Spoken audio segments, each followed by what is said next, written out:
Нэг сайхан үхрийн хаавд жижиглээд, тос хөвтлөн буцалгаад, төмс ногоо хийгээд, гурилаар хочаад идэх юмсан.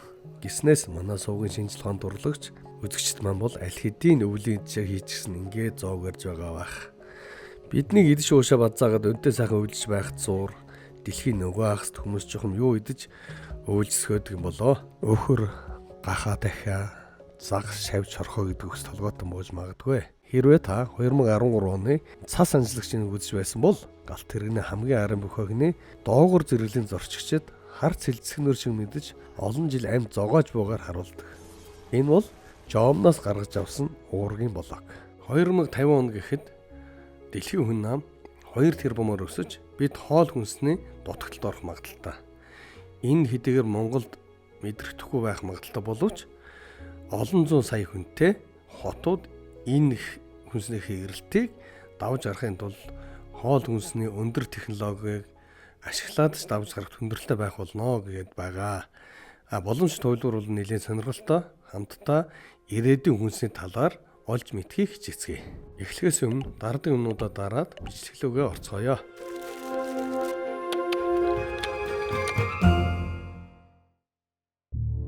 Ирээдүйн хүнс үйлдвэрлэл нь зөвхөн илүү их хүнс үйлдвэрлэх тухай биш, харин дэлхийд нийгэм тулгуурчид томоохон сорилтуудыг хэрхэн шийдвэрлэх вэ гэдэг дээр төвлөрнө.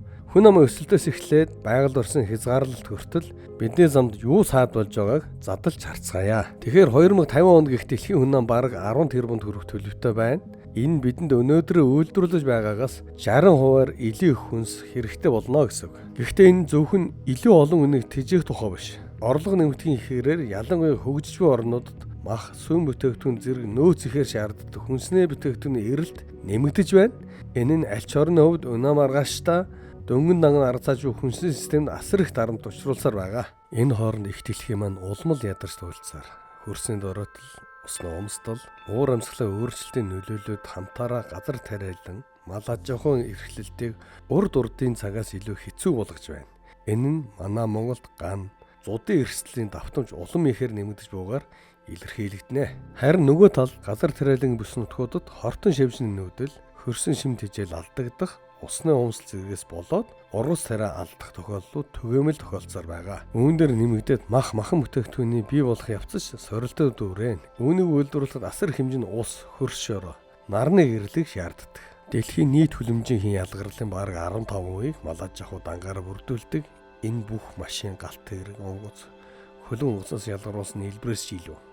Харин зарим улсад хүнсний асуудалтайч 300 сая өхрөө идэхгүйгээр болгоод байгаа бол нөгөө тал зах зээлийн хуулийн дагуу эрэлт ихсэхэд махны үн нэмэгдэж доогуур орлоготой хүмүүс үнийг худалдан авахд хүндрэлтэй болж байгаа. Цаашлбал манайх шиг хямд чанартай малын махт улсууд зарим тохиолдолд вакцинжуулалт, гарал үүслийн тодорхой ус байдал болон эрүүл ахуйн асуудал зэрэгс болоод махан бүтээгдэхүүний нийлүүлэлтэд оролцож чаддаггүй. Ийм олон сорилт, бэрхшээлүүд байхад шийдлүүд ч бас байна. Эхнийх нь лабораторид ургуулсан мах. Амьтныг үсгэд тулгуурладаг уламжилт махнаас ялгаатай лабораторид ургуулсан махыг хяналттай орчинд амьтны эсээс ургуулan гаргаж авдаг. Энэ нь хөрс усыг нэлээд хэмжээр ашиглаж метан хий баг ялгаруулна.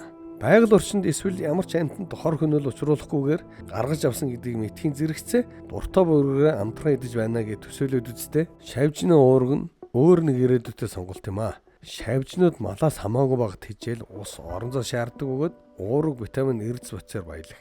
Та бүхэн үний эсрэг байгаль гэж шоуг үзэж байсан бол Bear Grylls олон километр зам туул наялагтаа энерги нөхөхийн тулд уургийг их өсөр болгож элдв янзын өч шавж зэрэг хоолдог.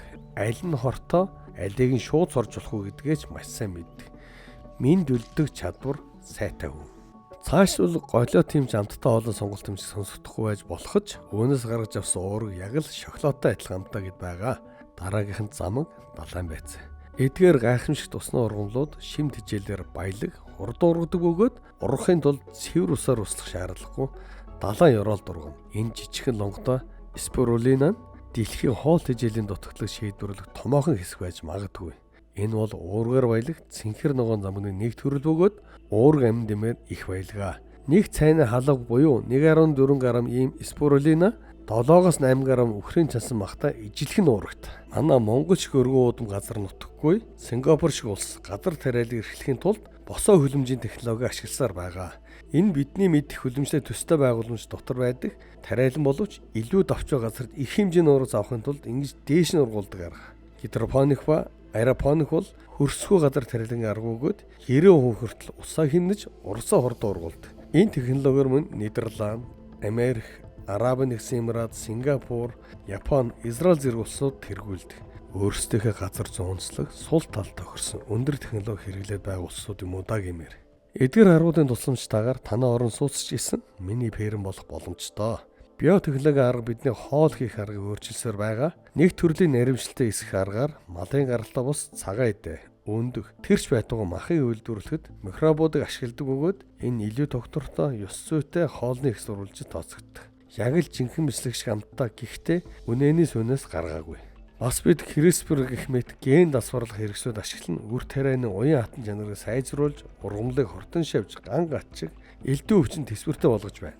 Муугар утгад ирээдүйд цаг үеийн өөрчлөлтөөс үүдсэн тоосон цар, шураан шуурга, цаг үеийн бэрх орчин, интерстеллар дээрх шигээр дэлхий дээр үүслэе гэж ботход саяын биоинженерийн аргаар элив тэсвэртэй супер үр тариа гарган авах боломжтой. Хүнсний ирээдүй бол зөвхөн амьд үлдэх тухай биш. Харин манай гаргийг хамгаалахын зэрэгцээ цэцгэлэн хөгжих явдал юм аа. Дэлхийн хэмжээнд үйлдвэрлэсэн хүнсний 3/1 нь хаягддаг гэдгийг та мэдэх үү? Эдгээр хаягдж буй тэрбум тонн хоол хүнс нь олон тэрбум үнэт тэжээхэд уулна хангалттай л.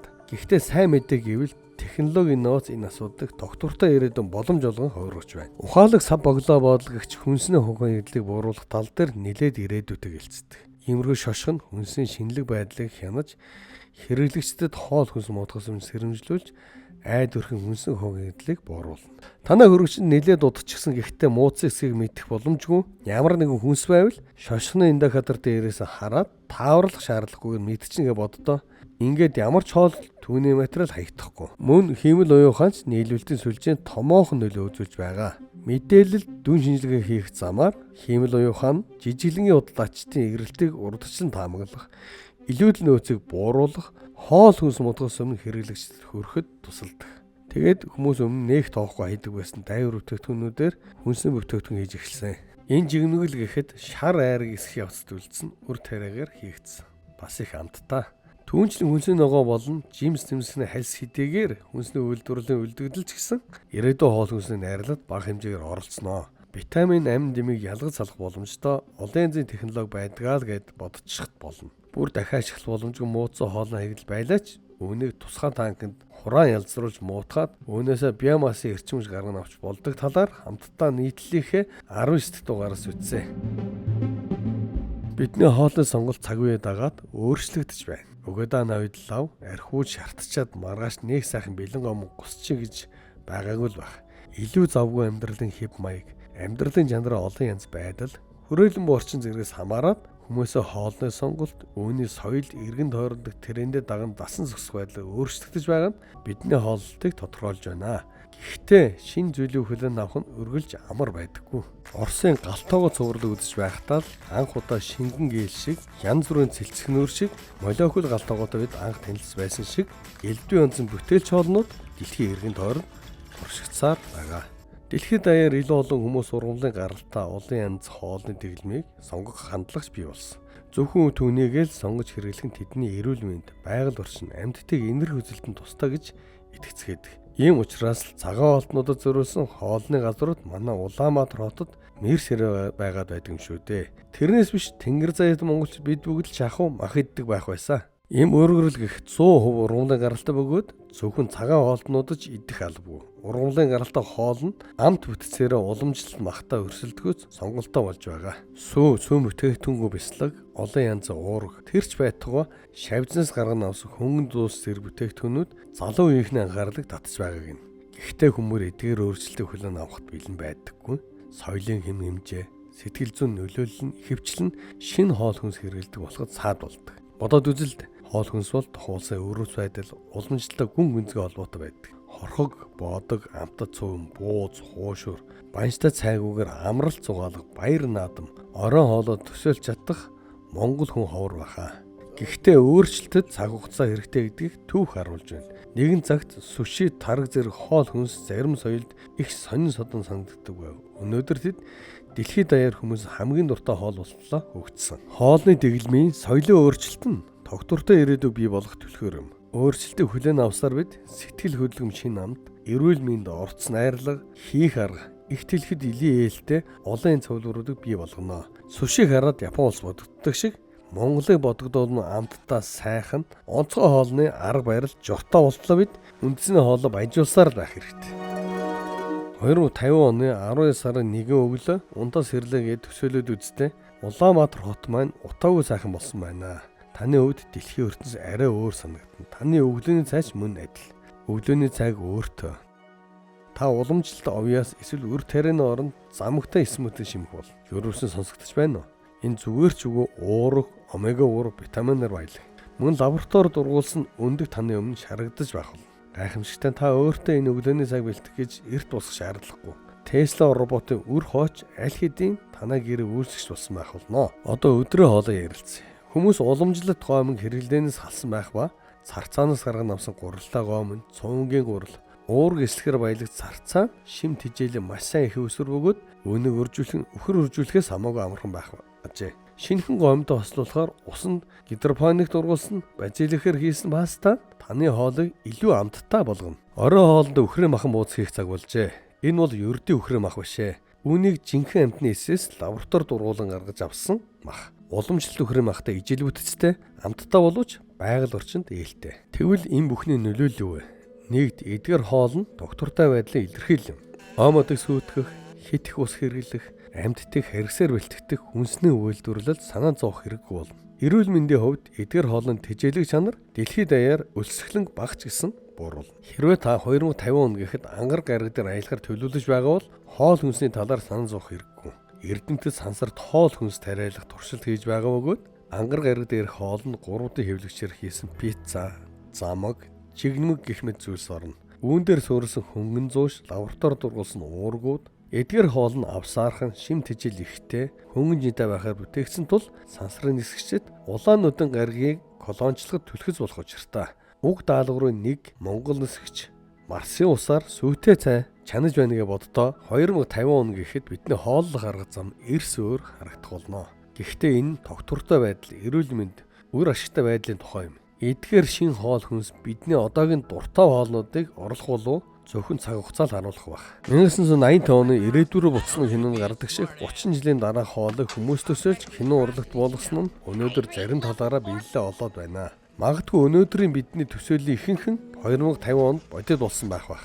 Үүн дээр нэмэгдээд гэрте хоол хийх завгүй хүмүүс зориулсан хоол хүрээлтийн үйлчлэгийн ирээдүйд илүү түрүүн шуурхай болсон байх болно. Гэхдээ өнөөдөр Улаанбаатар хотод ч бас Uber Eats, Тохин залуучууд мопедоор дугуугаар алхаад ч болов хоолоо халуун дээр хөргөхээр ажиллаж байгаа тэдний хүссэн үедээ хөргөчийн ажил хийх боломжтой хөргөлтийн аппликейшн систем бүтээж чадсан нь нэг төрлийн дэвшил юм. Мэдээж ирээдүйд хөргөлтийн системийг дороонод бацах болно. Америк тэргүүтээ бусад улсуудад аль хэдийн ийм үйлчлэгээ нэвтрээд эхэлсэн. Хоол хүнс бол хүний хангалтч хэрэгцээ төдийгүй дэлхийн эргэн тойронд байрлах олон янзын соёлын ондоочлыг дагаад төрөл бүрийн зоог, хоолны соёл бүрэлдэн тогтжээ. Нүүдэлчин аж ахуйтай, хатан ширэн уур амьсгалтай олон мянган жил оршиж ирсэн монголчууд бидний тухайд цөөхөн ч гэсэн одоогийн хэрэглээнд байгаа хоол хүнс маань бидний өдий зэрэгтэй тусгаар улс хэвээр үлдэхт маань баг ч гэсэн нөлөөлсөн байж таарна. Цөөнч, хуушур буудсч бай, битгий шүлж бай. Бидний анхдагч минимал амьдралын хэв маяг, ховор, хомс нөөцөөс гаралтай хоолны дэглэм бөгөөд хэрэглэж буй цаг уйлрал, амтлагаа зэрэгс хамаарад өөрийн гэсэн давуу болон сул талуудтайг хамгийн ихэнд хүлээн зөвшөөрөх хэрэгтэй. Нэгэнт сайн муу талуудыг мэддэг болсон юм чинь яагаад солонгос японочууд шиг, Итали, Францууд шиг хоолны соёлоо, арга барилаа хөгжүүлж болохгүй гэж цаашдын салбарыг нэлээд анхаарч хөгжүүлнэ гэдэгт бүрэн итгэлтэй байна. Мэдээж би хоолны салбарын хүн биш учраас дутуу орхигдсон шөөмжлөлтэй зүйл байхыг үүсэхгүй.